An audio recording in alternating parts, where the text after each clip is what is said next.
As a legend of both Hong Kong and Hollywood, John Woo's recent criticisms of Marvel and the likes are absolutely worth their weight. However, they couldn't have come at a worse time for the famed action auteur. His latest directorial effort, the Joel Kinnaman-led Silent Night, plays at best like a Punisher fan film, and at worst like a failed film school assignment whose parameters, mostly dialogue-free experiment, become a gimmick it can't sustain. It's an action movie that never fully takes off, with an ugly, borderline racist core that seldom justifies itself by enhancing the gaudy spectacle for which Woo is generally known. And behind the killer, hard-boiled face-off mission. Impossible 2.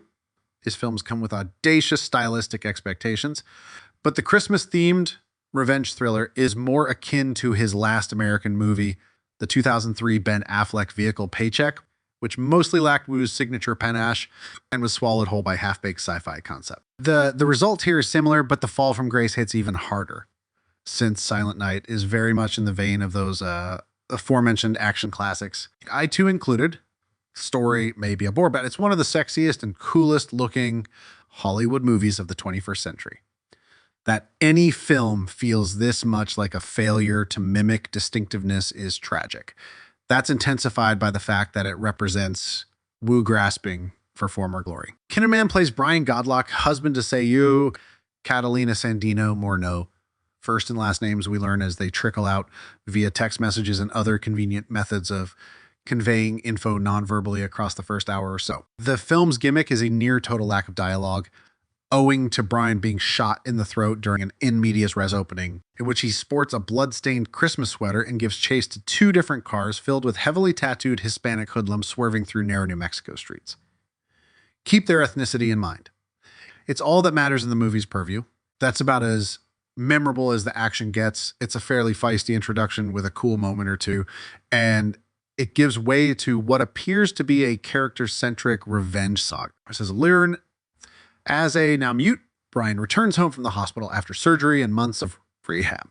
That the couple's young son, Danny Giulietta, was accidentally killed in the crossfire of the 2 aforementioned cars, putting a strain on the Godlocks' marriage. This backstory definitely unfolds through flashbacks, which emerge without cutting away, or at least through hidden cuts, as Brian relives happy memories with his child, and his dull and empty household becomes momentarily filled with golden light. The warmth, however, fades, and Brian eventually, after a very long while, decides retribution is the only way out of his drunken stupor. That Brian can no longer speak imbues his scenes with focus and frustration. His Swedish Kinnaman continues expanding his repertoire of all-American badasses with vulnerable human cores, RoboCop, Captain Rick Flag, and so on, as he prepares for a vengeful mission against the people responsible for his grief. He's downright excellent in the role.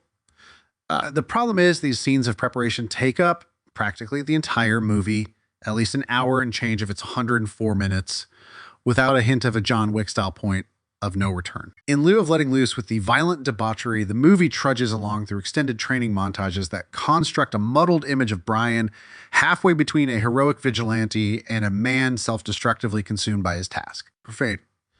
But Woo commits to neither idea long enough to give us a sense of where Brian might be headed outcome that extends to the non-committal way his actions are framed. The one concept Woo does throw his weight behind is the lack of on-screen dialogue, though on-screen is the key distinguisher here. Plenty of information unfolds through text, pen and paper, and even over the radio. During normal interactions, no other human being really attempts to speak, either in a world where Brian ought to feel isolated. He feels like just another piece of the puzzle. And the film rarely gets its story across through framing, rhythm, or mayhem. Marco Beltrami's score injects Silent Night with some much needed momentum, but the film lacks the sense of visual dimensions, of living, breathing, and often breaking through practical debris backgrounds and foregrounds that make Woo's other work so alluring, an inability to track the character's surroundings and their physical proximity to each other. Neuters everything from the very first fight scene onward.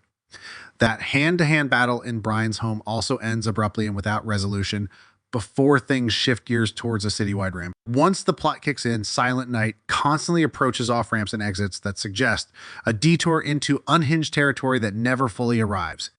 Each gunshot and car melee, this all sounds much cooler than it looks, is robbed of its impact by Typically, Hollywood reliance on cutting away too quickly, and too much of the movie takes place in a sludge of darkness.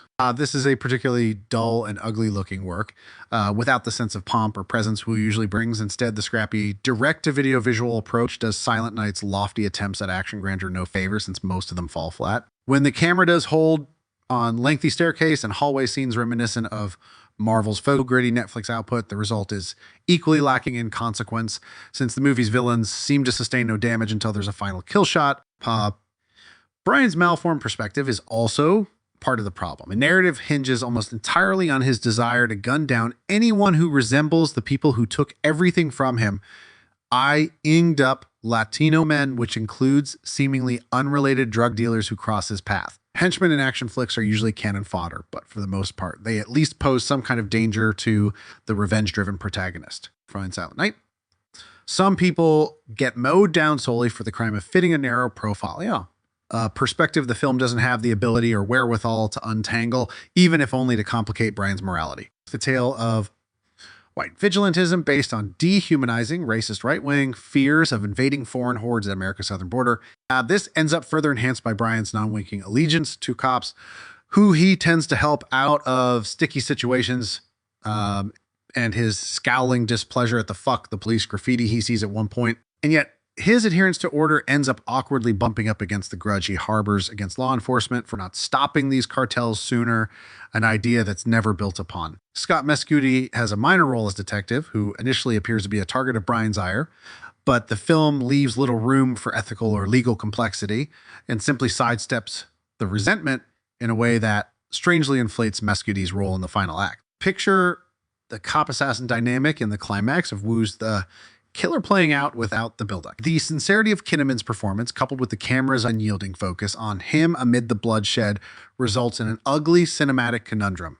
Each questionable storytelling decision yields boring, weightless, digitally enhanced action. Either a tighter focus on the gore itself and a humanization of Brian's targets and their pain, as if to zero in on the ugly fallout of his mission, or an even more casually racist approach, which treated the film's disposable extras not as humans it ignores as they're hit with real bullets, but dimensionless cartoons gleefully torn to shreds in highly stylized ways. Anything is better than the film's lukewarm reality, which commits to no perspective or notable aesthetic in particular, making the action feel dramatically vapid and visually empty.